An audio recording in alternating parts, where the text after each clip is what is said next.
All right. Good morning, everybody, and welcome to Get Closed, Get Paid. Today, we're going to talk about navigating personal property pitfalls. My name is Erin Miller. I'm a real estate attorney here in Florida, and I've got the lovely Kristen Jaiven here as well. She is an attorney, but she represents brokers and real estate agents and helps make sure that they get compensated, hence the get paid part of Get Closed, Get Paid. And I do title transactions and real estate closings, part of the Get Closed part. So before we dive in, I do want to do a little bit of a disclaimer because we are attorneys. We do have a number of real estate classes that are legal in nature, but we do not represent your clients. This presentation is just for educational purposes only. We also serve on a number of committees in Florida, both Florida Bar and Florida Realtors, and our opinions here are just our opinions. They do not necessarily reflect the opinions of the committees or organizations in which we serve. And given the nature of our industry, I have to give my antitrust disclaimer. Just remember, when we are discussing compensation, we are not going to be anti-competitive in our discussions. We're going to foster open discussions regarding competition. All right, we have a lot to talk about today when we're dealing with personal property. And of course, my preference would be that when folks are dealing with real estate, they only deal with a real property and they never have to deal with the furniture or dining room table or any of the knickknacks in a home. But sometimes when a buyer walks in property, they fall in love with the stuff that is in it. We're going to talk about some common scenarios relating to personal property. We're going to talk about personal property and how it's addressed in our sales contract, specifically the FAR contract, and I'll show you a snippet of the neighbor contract as well. We'll talk about the definition of personal property, when sales tax might be due. We'll talk about financing, the real estate, and issues relating to personal property. And then we'll talk about our phases of negotiation and conveyance of the property. So we will dive right into some of our common issues. When we're dealing with personal property, sometimes folks have a not the same understanding regarding the word turnkey furnished. So if anyone can give me a good definition that everyone agrees on when they're saying turnkey furnished, let me know. I have not found anyone who's been able to give me a good definition. Kristen, can you see my slide with the spoken wheels? On my screen, it hasn't changed. I just want to make sure that y'all are you can see it. Seeing the same thing. You can see it. Okay, thank you. Thank you. So turnkey furnished to some folks means everything minus a toothbrush. So other folks say turnkey furnished means the furniture, but not necessarily the art and the pottery that exists on the countertops. The idea is we don't want to use the word turnkey furnished if what we really mean is everything in the property. We want to itemize, be specific, so that there are no surprises at the walkthrough prior to closing. Also want to note the difference between a neighbor contract and a FAR contract. When we're dealing with the boilerplate language on page 1, which we'll see in just a moment, there's a difference between the neighbor contract, which says the items existing on the effective date of the contract, which is the date that both parties have signed and initialed and dated the contract, or the FAR contract, the items that are existing on the date of the initial offer. So just want to be very, very careful when you're dealing with the different contracts, because there could be an item swap or switch or removal prior to the effective date of the contract, and you just want to make sure that your client's expectations are being met when you're dealing with the personal property. So sometimes we have folks that have specific items that are not included on the sales contract, but the buyer really wanted those items to be included. If you've got a seller, they're upset that specific items were not excluded from the sales contract. For example, their favorite chandelier over the dining room table is considered a fixture and is in the boilerplate language that all lighting fixtures will convey with the real property, and the seller is very upset that that item was not excluded, and then you've got an issue at the walkthrough. Seller wants to remove it, buyer expects it to be there, and we've got a fight.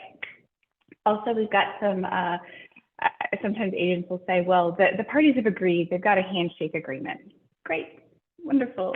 They can have a handshake agreement regarding personal property as long as they leave you, the real estate agent, out of that conversation, then they can't blame you if the seller actually removes those items of personal property.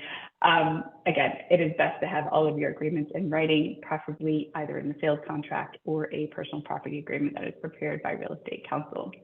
Also had a scenario where some folks will say, well, it was listed on the MLS that furniture is negotiable or furniture is included, or these items of furniture exist on the property, or the items were listed in the listing photos, but they weren't identified on the sales contract.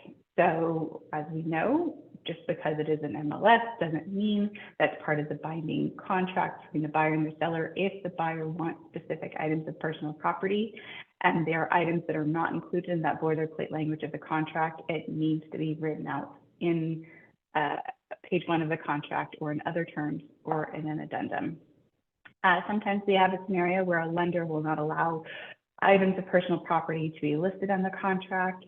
This is despite us saying, hey, lender, the table and chairs are being conveyed with no additional consideration. It's for the convenience of the parties. See the boilerplate language on page 1 that just says washer, dryer, microwave, table, chairs, no consideration. Depending on the lender, they may require that those items to be removed from the contract, and we'll talk about how we can address that. And sometimes we have a scenario where a seller really, really values their personal property. In fact, they want to overvalue their personal property. So they'll say that I'm selling my home for $1 million and I'm selling the personal property at a value of $300,000. It's used furniture, you guys. The seller may have a sentimental attachment to the personal property, but it is still used furniture. If you're going to assign a particular value for consideration of that personal property, make sure you get a personal property appraisal. There are plenty of consignment shops and used furniture stores that will appraise the personal property, give you a total value of the items of personal property so that you're not overvaluing, and also, of course, so that the buyer is not undervaluing that personal property. That is a highlight of some of the scenarios. We're going to go into the FAR/BAR as-is contract. We talked about the boilerplate language that exists in the contract itself. We've got our description of the real property, and then we go down to about line 15 where it's describing the personal property. But unless excluded by paragraph 1E or other terms of the contract, these items that are owned by the seller and existing on the property as of the date of the initial offer will be included in the purchase. So we've got our range, our oven, refrigerator, dishwasher, disposal, light fixtures, drapery rods, window treatments, all of these things, if they existed on the date of the initial offer, then they are to remain as of through the closing date, and buyer has a reasonable expectation that these items will remain on the property as of the closing date. Now, one thing to note in our FAR/BAR contract, it does not have in the boilerplate language washer, dryer, and microwave. So if your buyer wants the property to include the washer, the dryer, and the microwave, you're going to need to write those items in line 21 of the contract. So washer, dryer, microwave, make sure that they are also listed. Also as I mentioned in line 23, it says personal property is included in the purchase price. Purchase price is a capitalized term. It is the total value of the property. We're saying the personal property has a contributory value and it's left for the buyer, which means unless your seller excludes any of the items in paragraph D, then the buyer has a reasonable expectation that everything be left on the property at closing. I want to note that in line 19, it talks about the television wall mounts, television mounting hardware. Those items don't include the TV itself. So the idea is the seller has to keep the TV mounts and the mounting hardware on the walls because perhaps removal of those items would cause some damage to the property. Leave the wall mounts. The TVs are excluded. Now, one way to include the televisions, of course, is to write it in line 21 and 22. So you washer, dryer, microwave, and televisions, and identify the rooms that the televisions exist if the buyer wants to keep the televisions. Also, in line 24, we're saying the following items are excluded from the purchase. So anything the seller has an emotional attachment to, they find particular value for. Again, if they want to keep the dining room chandelier, make sure that item is excluded in paragraph E or excluded elsewhere in other terms and conditions. Make sure you're identifying those items. Now, The time to go through the list of personal property with the seller is not at the time of evaluating an offer. It's the time of taking a listing. So many of our issues can be addressed at the time of listing the property. When folks are excited about evaluating offers, they may miss that they forgot to exclude the lighting fixture, for example, and they'll be very upset if they go to closing and the seller ends up having to convey the family heirloom, for example. So at the time of listing, you're going to go through the items that are listed in paragraph D and lines 12 and 13, anything that exists on the property as of the offer date. These boilerplate items, if the seller wants to exclude them, make sure that they're excluded on the listing agreement. They're identified early and upfront, and make sure when you're evaluating your offers, you're going back to that listing agreement and saying, okay, the seller did not want to convey any of the light fixtures or any of the ceiling fans, and then you're making those adjustments on page 1 by excluding those items in lines 24 and 25. Now, by contrast, for those of you who practice in South Florida, Collier County, Lee County, the NABOR contract, the Naples Area Board of Contract, has boilerplate language as well. I want to note a couple of differences. Washer, dryer, and microwave, they are included in the boilerplate language, so you don't need to write those items in. It also includes some smart home components, surveillance systems, including the cameras. It also includes the television brackets that are excluding the televisions.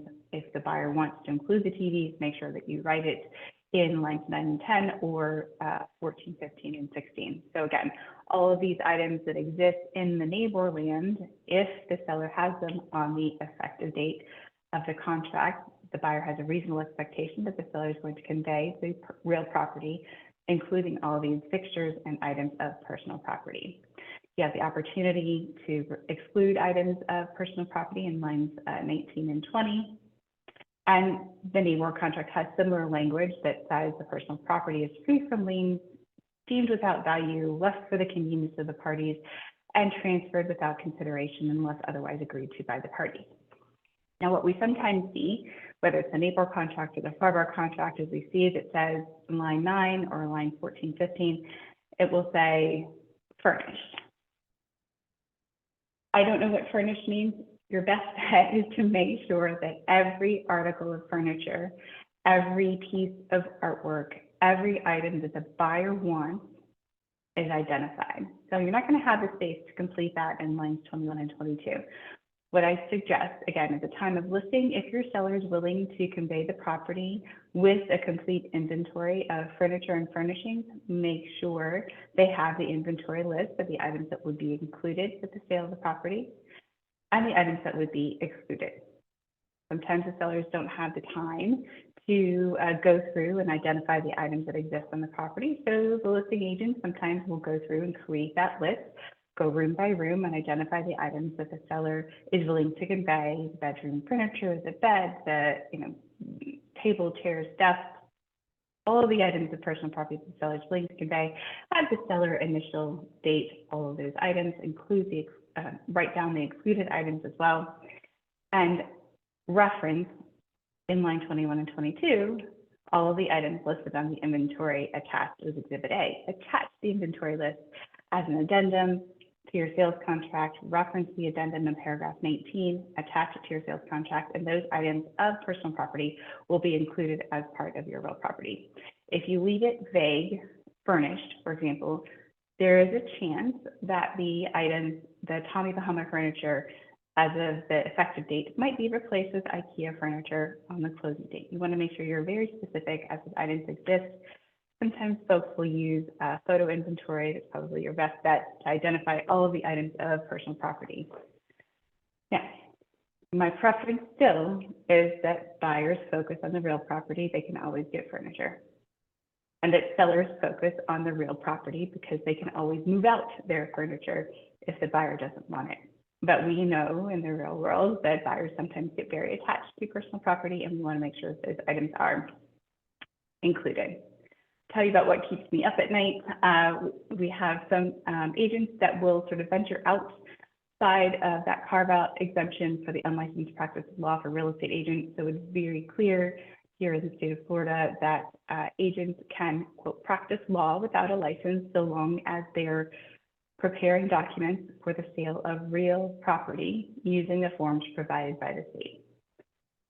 If they're negotiating the sale of personal property and they're getting into detailed negotiations regarding the sale of personal property, assigning value to personal property, I think you're reaching beyond the bounds of your carve-out exemption to the unlicensed practices law. You should probably leave those negotiations and those contract preparations related to personal property to counsel.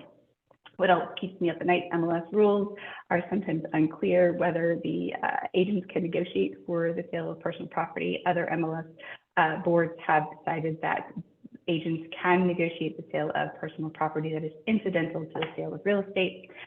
Folks are not necessarily aware of the tax consequences of the conveyance of personal property.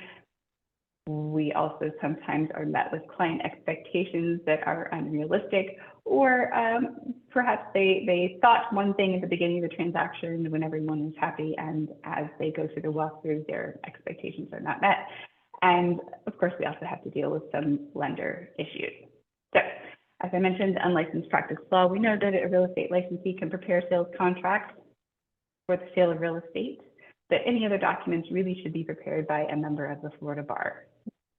Also, some MLS rules are specific with respect to personal property, and they'll say that any personal property is listed only incidentally to the sale or rental or lease of the real property. So we're not dealing with contracts for the sale of personal property. Also, we're talking about what is personal property.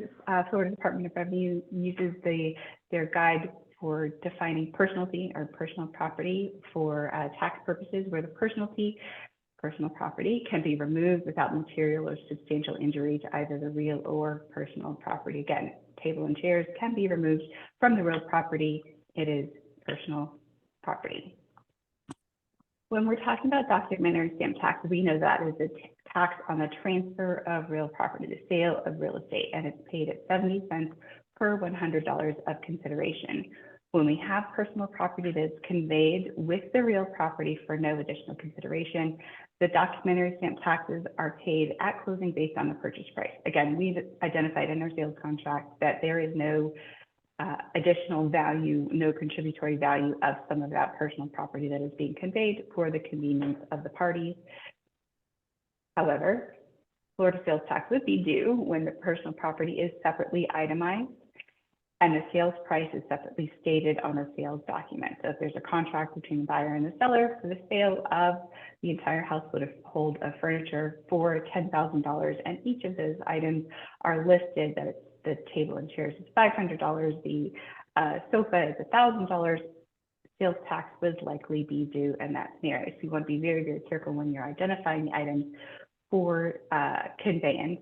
If there's going to be consideration, you want to give the grand total of the value of the entire household of furniture, not separately itemized and listing a separate sales price on those sales documents, so you're not triggering tax. All right, this next slide is a little bit dizzying, but I want to get us to a scenario where we do not have to pay sales tax, or likely do not have to pay sales tax when there is personal property that is incidental to the sale of real property. So you'll notice in red, there are items where sales tax will be due. All right, so we're going to start in our top left to say, is personal property sale incidental to the sale of the real property? No, you're just helping the seller sell his personal property. Don't do that. And sales tax will be due. If it is incidental to the sale of real property and it is a car, a boat, or a registered vehicle, caution, don't get involved in the sale of cars, boats, or registered vehicles. But if you do, note that the broker may need to register as a dealer in the state of Florida, and also sales tax is going to be due. Sales tax is always going to be due on the sale of a car, boat, or a registered vehicle. So let's not get involved with those. Seek counsel. Is it a car, boat, or registered vehicle? No. Fine. So we're dealing with personal property, table and chairs, sofa. Is the sales tax already paid? No. Then sales tax would be due. This would be in a scenario, let's say there is some staged furniture that hasn't yet been paid for by the seller. If the sales tax has not already been paid for those items, then sales tax, of course, would be due on the sale of that personal property in conjunction with the conveyance of the real property. In the event that the sales tax has already been paid, then we say yes, it is an occasional sale. No, let's say the seller is in the business of reselling personal property, then sales tax would be due. If it's an occasional sale, again, your typical seller who's selling their items of furniture along with their real property, we're going to go in the yes column, follow along. Is the personal property itemized and separately priced? No, good. We have one grand total for the personal property, the entire household of personal property. It's $10,000, and our no sales tax is required.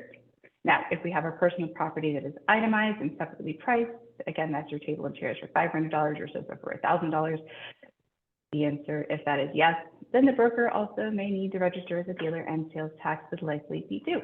I'm happy to send you these slides so you can follow along at home. We want to make sure that we're avoiding these liabilities, but also that we're not advising our clients as to their tax liabilities. We're making sure that we're focusing on the real property and only conveying personal property incidental to the sale of real estate. All right. When we're talking about our phases of negotiation and conveyance, we're going to list the inventory. I talked about how at the time of listing, so many of our problems can be solved before they become an issue. The time of listing, have the seller identify the items that they're willing to convey, create that inventory list, and more importantly for our sellers, list the items that should be excluded from the sales contract. And if a sale inventory list is not possible, let's say you've taken a listing, 12 hours later, you've got a contract, offer to purchase a property, the seller is still willing to convey some items of personal property. Perhaps between the listing agent and the buyer's agent, they can create a photo inventory of the items of personal property and make sure that those items are the ones that are going to be conveyed at closing so that there is not a swap of personal property. Our next phase, of course, is our contract. So if we've got a cash transaction, and there's personal property that's left the convenience of the party, meaning no additional consideration. You can list those items of personal property on page 1 of the contract, put them in other terms, or put them in addendum to contract, check the appropriate box in the addendum section of the contract, reference the addendum dash personal property inventory list on the contract, make it all part of the same contract. Personal property, real property, same contract. Cash transaction, not a problem. What will happen at closing, the closing agent will take that inventory list that's part of the property or part of the sales contract. In addition to the items that are the boilerplate language on page 1, they'll add the inventory list to the bill of sales that the closing agent prepares. Sellers conveying title to the real property and also leaving those items on the on page 1 of the contract plus the inventory items for the convenience of the buyer at closing. Now, cash is easy, no big deal. If it's a cash transaction and there is separate consideration for the purchase of personal property, then you can use a personal property agreement that's prepared by counsel or include language and other terms and conditions, also preferably prepared by counsel. So this could be, again, a separate contract for the sale of personal property, or in other terms and conditions, buyer hereby agrees to pay seller at closing $1,500 for the table and chairs and the sofa in the living room, period. That's easy. Again, it's a cash transaction. That's all part of the contract. It's part of the purchase price. The closing agent can add those items of personal property onto the bill of sale, and they'll add that $1,500 payment to the settlement statement as additional consideration for payment from buyer to seller at closing. Buyer can wire their funds to the closing agent. It's all in the settlement statement. It looks great. If it's a loan transaction, this is where our loan officers are going to get a little squirmy. All right, if it's a loan transaction, I would suggest one of two things. One, if it's just a few items of personal property that the buyer wants, and if the seller is agreeing to convey, and the loan to value ratio is not super high, let's say they're getting, I don't know, 60% financing, and this buyer just wants the table and chairs and sofa. They don't want the entire household of furniture. They just want table, chairs, and sofa, plus washer, dryer, and microwave. You can probably get away with adding those items onto the sales contract, and the lender may not balk at those few items of personal property being left for the convenience of the parties. However, if there is a lot of furniture or there is separate consideration being provided for those items of personal property, or it's a very high loan to value ratio, and the lender wants to make sure that they're only providing financing for the real property, not for the personal property. You may want to have a personal property agreement prepared by counsel for execution. At the time of contract execution, they will separately execute a personal property agreement.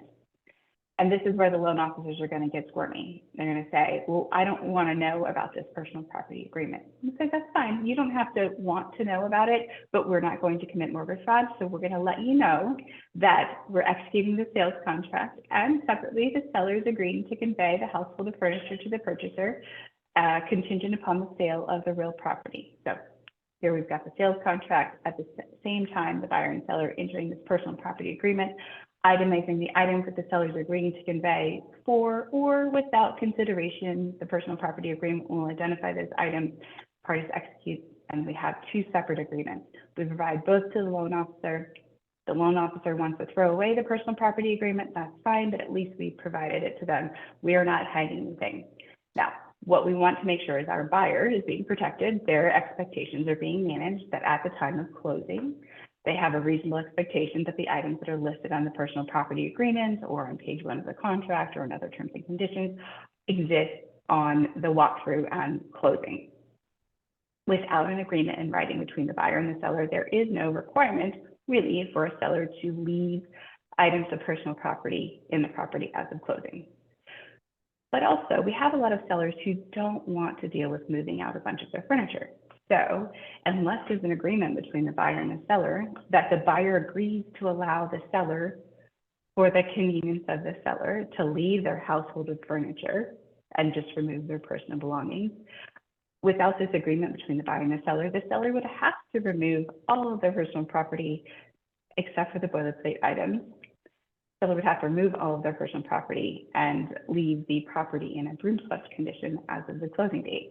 So again, the personal property agreement can manage both buyer and seller's expectations. Buyer if they want the property, seller if they want to leave the property, and we can have a separate agreement even if there is financing.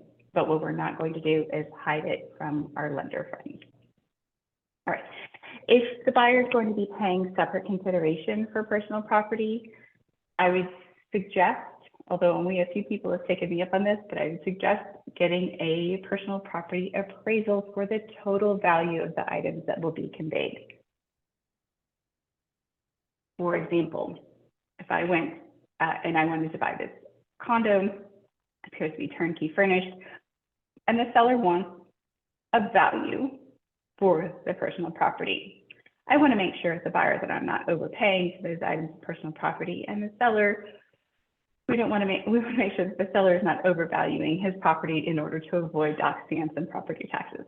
So having a personal property appraisal by a consignment store, if needed, an antique appraiser, furniture store, can give you a value of all of those items of personal property. But again, you want the grand total. You don't want an itemized list with separate prices for each of them. You want a grand total for all of the items that are going to be conveyed.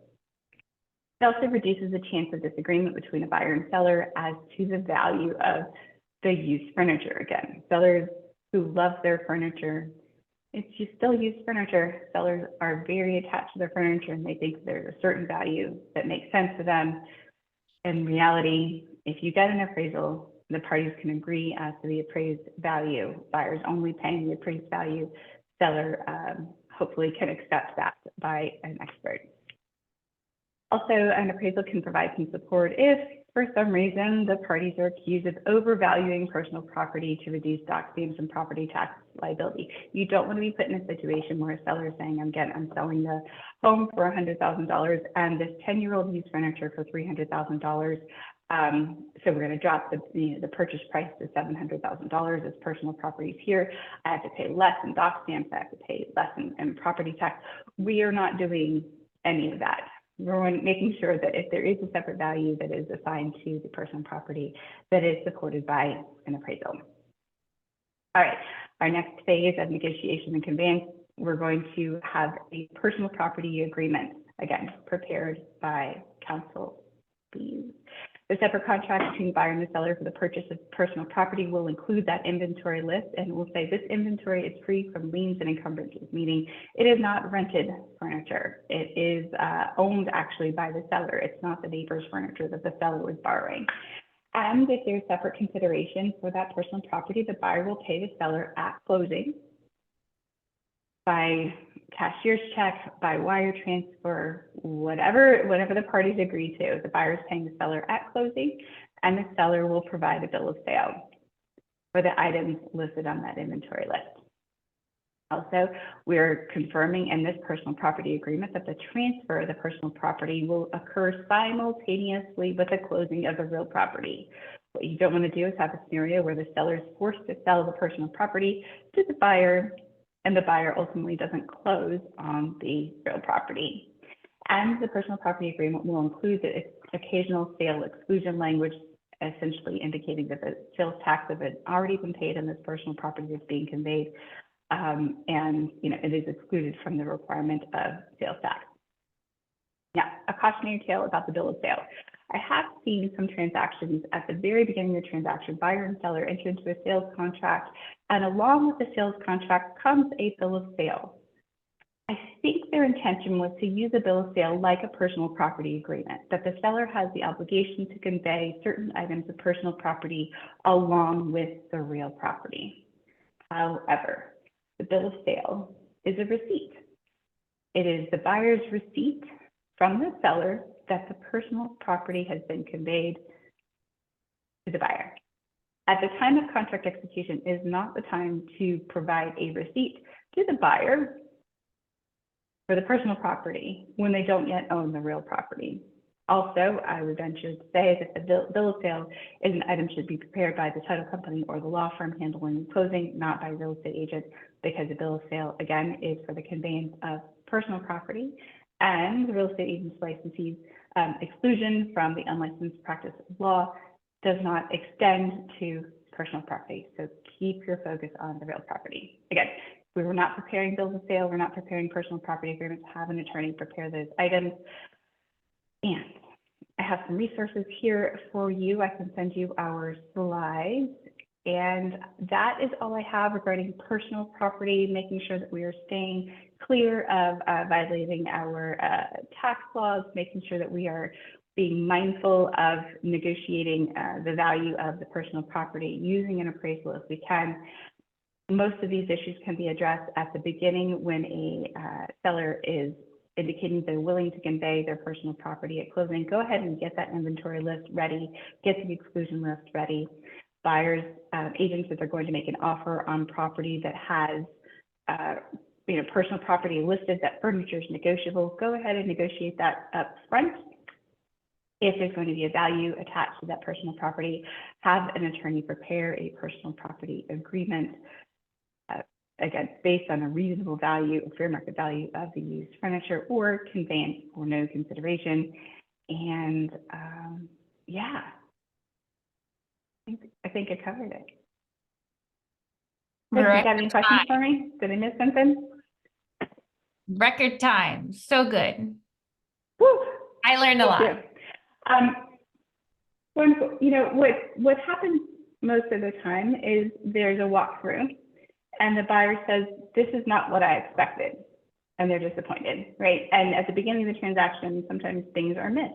We want to make sure that we're managing those buyers' expectations, and sellers also aren't accidentally conveying more than they intended to. And folks get very attached to their chandeliers, unintended. They are very, very attached to some of the personal property. And if they agree to sell something with all of the furniture and forget to include those items, that had some real estate agents say that they, unfortunately had to go buy a washer and dryer for their purchaser because those items were either missing from the sales contract or the seller decided they were going to take them.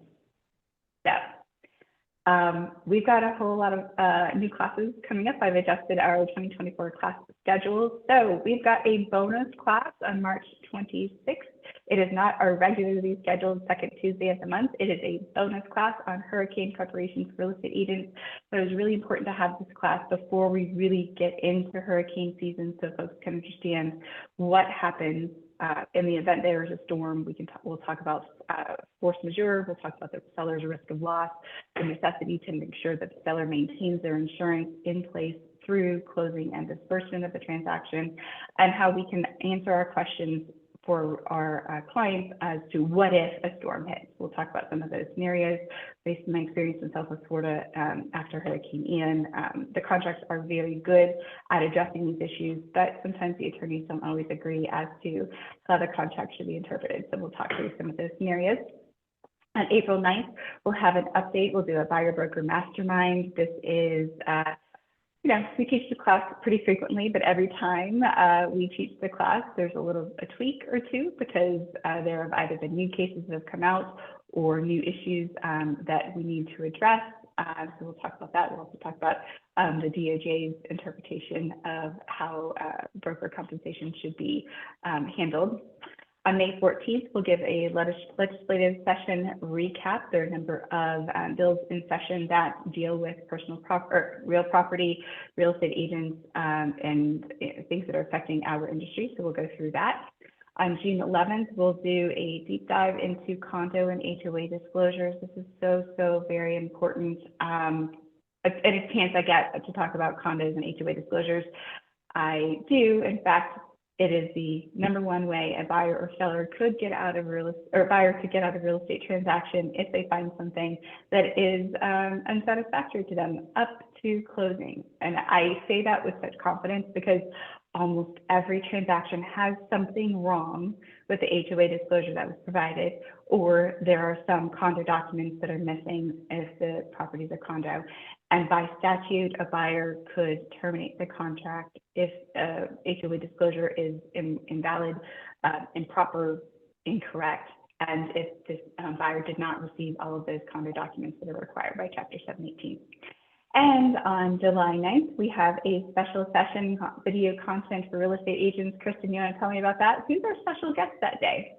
Yes, so my husband's actually going to be teaching that class. He's going to be teaching video content, both recording video content and how to choose your content by farm area, what type of content maybe buyers are interested or sellers are interested in seeing. Sometimes it's not all about actually talking about property. Sometimes it's about talking about what the neighborhood has to offer and things like that. So that will be a break we're going to try to do some breaks from the legal in-depth stuff. Even though that's kind of what we like to teach and what we think is important, we will give you some more exciting stuff along the way. Cool, wonderful. And if you have any questions or class suggestions, please reach out to us at info@getclosedgetpaid.com. Please follow us on Instagram at getclosed.getpaid. And for more information on our previous classes or our registration for our future classes, you can go to either of our websites and go to our resources page and get more information. So thanks, Kristen. We'll see you in 2 weeks. Sounds good. Right. Mm-hmm.